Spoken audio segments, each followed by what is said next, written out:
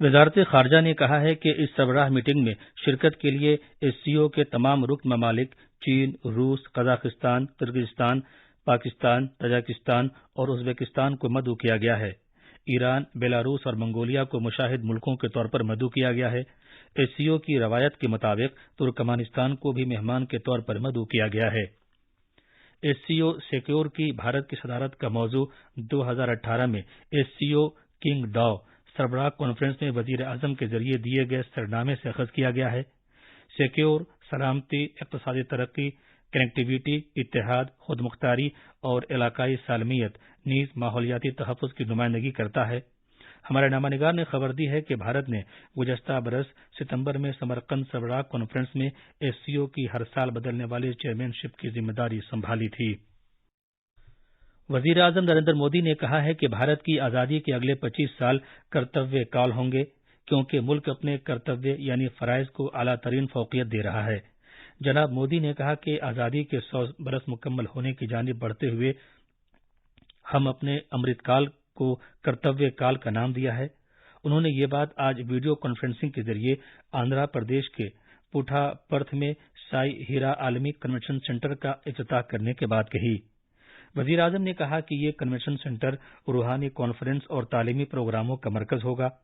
جناب مودی نے کہا کہ دنیا بھر کے ماہرین یہاں آئیں گے اور وہ امید کرتے ہیں کہ اس مرکز سے ملک کے نوجوانوں کو فائدہ ہوگا۔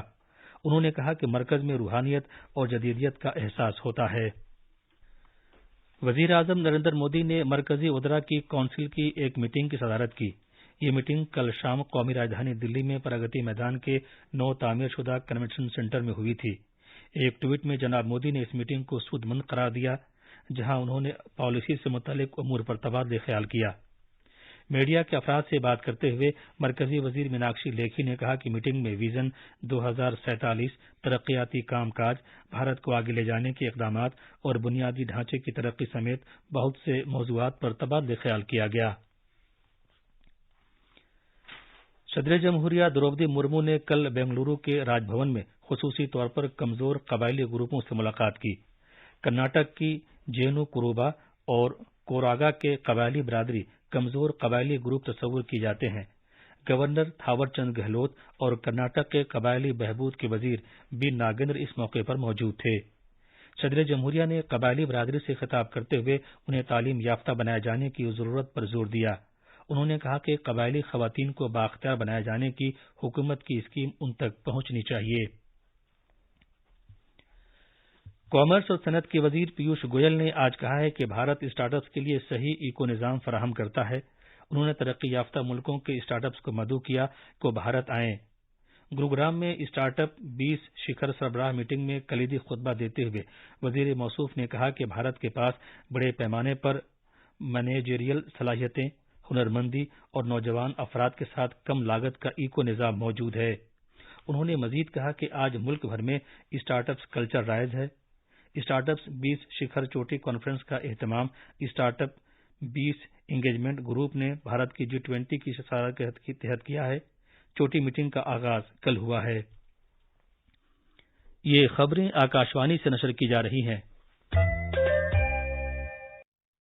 عالمی بینک اور عالمی تجارتی تنظیم کی ایک رپورٹ کے مطابق بھارت میں عالمی تجارتی سرگرمیوں میں دوگنا اضافہ ہوا ہے اور یہ 2005 میں 2% سے بڑھ کر 2022 میں 4.4% ہو گئی۔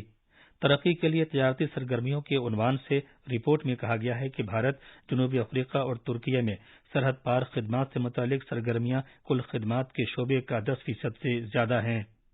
رپورٹ کے مطابق انگلینڈ اور امریکہ جیسے ترقی یافتہ ملکوں اور بنگلہ دیش، نیپال اور سری لنکا جیسے ترقی پذیر ملکوں سے غیر ملکی مریض سستے اور معیاری علاج کے لیے بھارت آتے ہیں۔ آج سے ملک کے مختلف حصوں میں 12 روزہ طویل سالانہ کانوڑ یاترا شروع ہو گئی ہے۔ اتراکھنڈ اور اتر پردیش حکومتوں نے یاتریوں کی بھیڑ بھاڑ سے نمٹنے کے لیے وسیع تر بندوبست کیے ہیں۔ کانوڑ یاترا دلی، میرٹھ، سہارنپور، غازی آباد، شاملی اور باغپت سے گزرے گی۔ یاترا میں شامل ہونے والے عقیدت مند دریائے گنگا سے پوتر گنگا جل لیں گے۔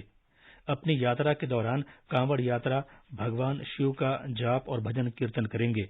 کچھ یاتری پیدل ہی یاترا کریں گے، جبکہ کچھ ایسے یاتری جو طویل فاصلے تک نہیں چل سکتے گاڑیوں سے یاترا کریں گے۔ کانوڑ یاتریوں کو قیام کی سہولتیں، کھانا پانی اور چائے فراہم کرنے میں ان کی مدد کے لیے کئی رضاکار تنظیمیں بھی پیش ہیں۔ برطانیہ نے اقوام متحدہ کی سلامتی کونسل میں بھارت، برازیل، جرمنی اور جاپان نیز افریقی نمائندوں کو شامل کر کے اس میں توسیع کرنے کی مانگ کی ہے۔ اقوام متحدہ میں برطانیہ کے مستقل نمائندہ اور جولائی مہینے کے لیے سلامتی کونسل کی صدارت کرنے والی سفیر باربرا ووڈ وارڈ نے اقوام متحدہ سے متعلق نامہ نگاروں سے گفتگو کے دوران یہ بات کہی۔ سلامتی کونسل میں اس اصلاحات کے حوالے سے انہوں نے کہا کہ برطانیہ ان ملکوں کو سلامتی کونسل میں بطور مستقل ممبران شامل کرے گا کر کے اس کی توسیع کا خواہش مند ہے۔ امریکہ نے سین فرانسسکو میں بھارتی قونصل خانے پر توڑ پھوڑ اور آگ دینے کی کوشش کی شدید مذمت کی ہے اور اسے ایک مجرمانہ کارروائی قرار دیا ہے۔ امور داخلہ اور امداد باہمی کے مرکزی وزیر امت شاہ نے کہا ہے کہ وزیر اعظم نریندر مودی نے ملک کو ترقی دے کر نہ صرف اسے قابل فخر بنایا ہے بلکہ اس ترقی میں سبھی کو شامل کر کے بڑا کارنامہ انجام دیا ہے۔ جناب امت شاہ نے آج گجرات کے مہسانہ کے قریب کوآپریٹو کے ذریعے چلنے والے پہلے سینک اسکول کا ورچوئل طریقے سے سنگ بنیاد رکھا۔ بنگلورو کے شری کانتی راؤ اسٹیڈیم میں بنگ بندھو سیف چیمپئن شپ 2023 کے فائنل میں آج شام 7:30 بجے مردوں کی بھارتی ٹیم کا مقابلہ کویت سے ہوگا۔ اتوار کو سیمی فائنل میں سنیل چھیتری کی قیادت میں بلو ٹائیگرز نے سخت مقابلے میں لبنان کی ٹیم کو ہرا کر فائنل میں جگہ بنائی ہے۔ دونوں ملکوں کی ٹیمیں اس سال کے ٹورنامنٹ میں دوسری بار آمنے سامنے ہوں گی۔ اس ٹورنامنٹ میں بھارت اور کویت کے درمیان پچھلا میچ 1-1 سے برابر رہا تھا۔ آخر میں خاص خبریں ایک بار پھر۔ وزیر اعظم نریندر مودی نے شنگھائی تعاون تنظیم کے 23ویں سربراہ اجلاس میں دہشت گردی کے خلاف فیصلہ کن کارروائی کرنے پر زور دیا ہے کیونکہ یہ علاقائی اور عالمی امن و سلامتی کے لیے ایک بڑا خطرہ ہے۔ وزیر اعظم نریندر مودی نے کہا ہے کہ بھارت کی آزادی کے اگلے 25 سال کرتویہ کال ہوں گے کیونکہ ملک اپنے فرائض کی انجام دہی کو اعلیٰ ترجیح دے رہا ہے۔ کامرس اور صنعت کے وزیر پیوش گوئل نے کہا ہے کہ ملک اسٹارٹ اپس کے لیے درست ایکو نظام دستیاب کرا رہا ہے اور ترقی یافتہ دنیا کے اسٹارٹ اپس کو بھارت آنے کے لیے مدعو کر رہا ہے۔ اس کے ساتھ ہی خبروں کا یہ بلیٹن ختم ہوا۔